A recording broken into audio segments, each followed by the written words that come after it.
What if humanity didn't lose because it was weak, but because it got comfortable? That's the real beginning of Attack on Titan.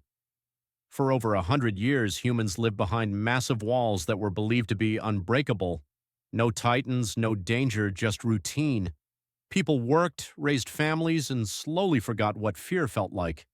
And when fear disappears, readiness goes with it. Most people accepted life behind the walls without question. They trusted the system, trusted the walls, and believed nothing would ever change. But Eren Yeager couldn't accept that life. To him, the walls weren't protection, they were a cage. He didn't want safety, he wanted freedom. He wanted to see the world beyond the walls, even if it meant risking his life. Everyone around him told him he was overreacting. Nothing had happened for a century. The walls had never failed. The Titans were just stories people used to scare kids. But that belief is exactly what makes what happens next so devastating. Without warning, a Titan taller than the wall itself appears. No explanation, no buildup, just instant panic. In seconds, the wall that protected humanity for generations is shattered like it was nothing. And in that moment, Attack on Titan makes one thing painfully clear. Nothing in this world is permanent. The city collapses into chaos. Titans pour in. People run with no plan, no direction, just pure survival instinct. Soldiers hesitate. Civilians freeze. This isn't shown like a heroic action scene. It's messy, confusing, and terrifying. Attack on Titan doesn't make destruction look cool. It forces you to feel how overwhelming it is. Let me ask you something. If you lived behind the walls, would you have joined the scouts and risked everything, or would you have stayed where it was safe? Because once the wall falls, comfort disappears instantly. Episode 1 doesn't end with hope or triumph.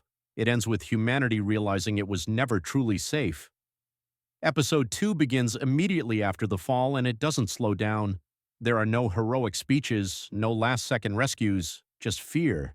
Even trained soldiers panic, because bravery doesn't mean you aren't scared. It means acting despite the fear, and many people simply can't. This episode strips away any fantasy of heroism. The scouts don't look cool here. They look human, overwhelmed, unsure, and terrified. Attack on Titan makes it clear that survival isn't about strength alone. It's about who can keep moving when everything is falling apart. This is where Eren truly breaks. He doesn't just lose his home, he loses his belief that adults know what they're doing, that systems will protect him, that someone else is in control. The world he trusted completely fails in front of him, and instead of shutting down or running away, his anger explodes. Eren doesn't promise to save everyone. He doesn't swear to protect the weak. He makes a darker promise. He vows to destroy every Titan no matter the cost.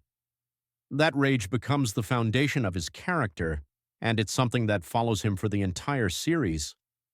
Here's the question that matters. Was this the moment Eren became strong, or was it the beginning of his downfall?